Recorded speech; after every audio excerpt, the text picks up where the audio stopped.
All right, this episode of Dirty Side Gets Down, we're going to do some tuning.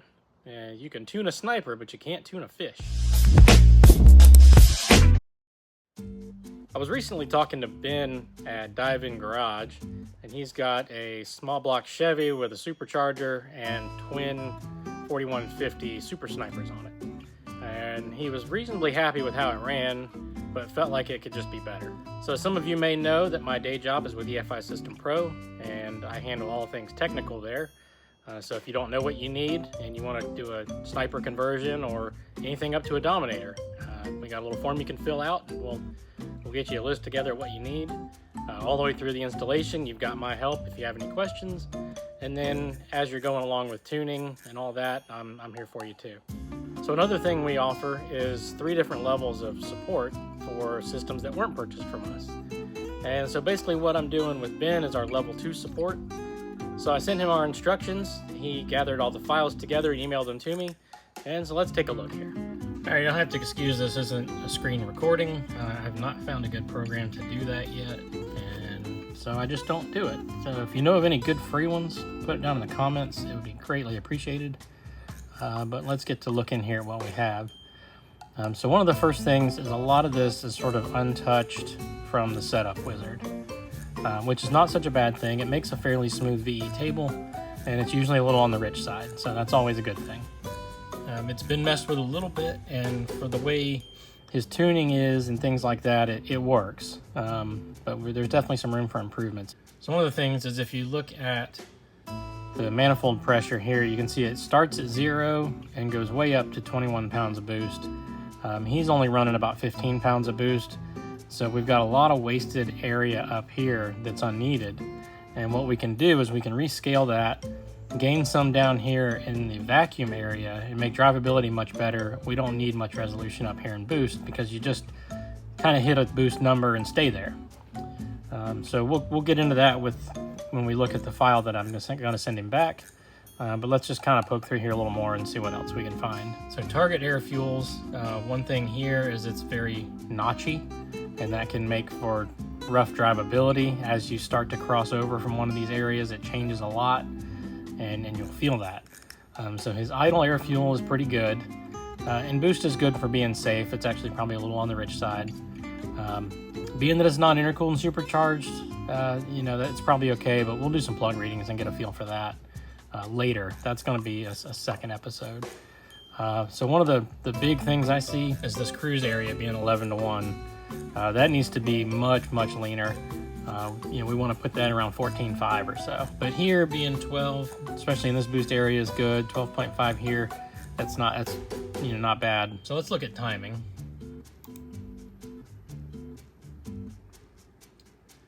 So here on the timing table, it's very low, which is good and bad. Sometimes not enough timing is just as dangerous as too much timing. But his idle timing, 16 degrees, is pretty good here. Cruise timing, his cruise timing's way back here. That's real low. We need to be 36, 38, 40 degrees right in this cruise area. So up in here, he's getting a little closer, but you don't cruise at 4,000 RPM. Up in the boost, say it's low, but it's safe. It gets the job done.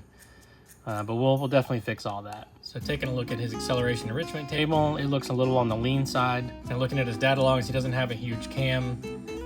So this thing isn't moving a ton of air when it's not in boost. So we'll kind of get a feel for that. Things like this IAC parked value, this is how much your IAC is open for startup depending on coolant temperature down here. And while this kind of thing will work fine, I tend to smooth stuff like this up just to make it look a little better. It really probably isn't making a whole lot of difference, but it makes me feel better. All right, so now that we looked at his file, here's some clips of him driving after my file. And then we'll come back and I'll show you what I did. Even just working with Scott one time, kind of going over the whole thing and getting it correct. I've already seen a huge difference in the attitude of the truck. And it's really great. Oh my gosh! Oh jeez!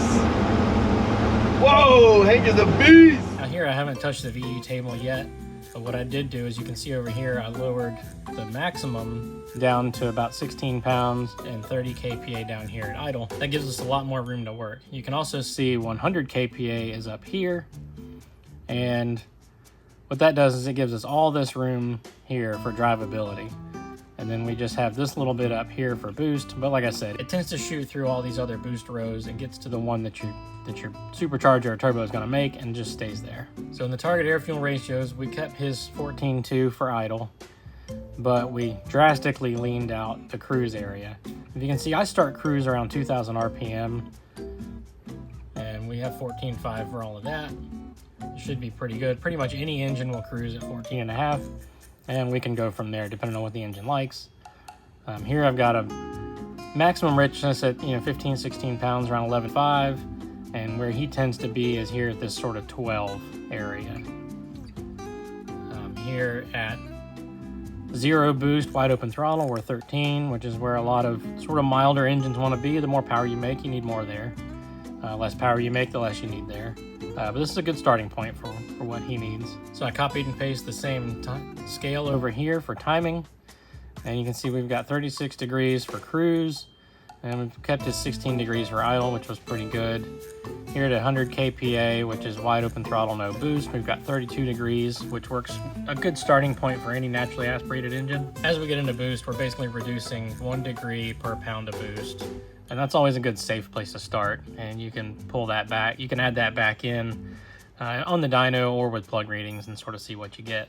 You can see how we're a lot smoother. This looks like a drastic change, but it's not so much. It's just the color difference. But this would be nice and smooth as you roll into the throttle and the engine accelerates. So here you can see I rigined up the acceleration enrichment a little bit, keep it real smooth.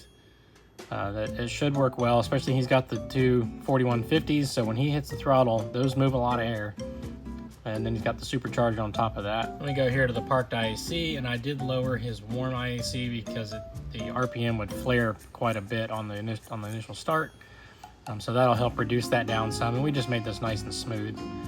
Say it's really just kind of visually for me. All right, so you can see some of the basic changes there, and that's what we do just to start with. I tend to put some safe values in that I know are going to work well depending on what you have in your engine. Of course, the more aggressive your cam is, higher compression, things like that, I'm going to do things a little bit differently than I did in this file. But I really try to find a good safe place to get started, and then we start creeping up on making some power from there.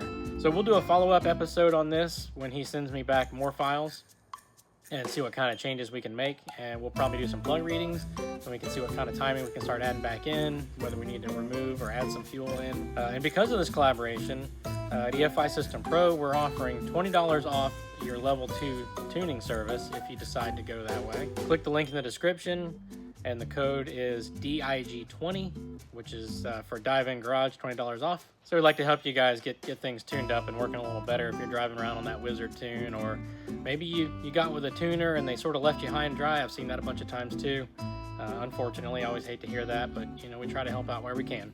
So like, subscribe, share, all that good stuff, and keep an eye out for the follow-up episode on this one. See y'all next time.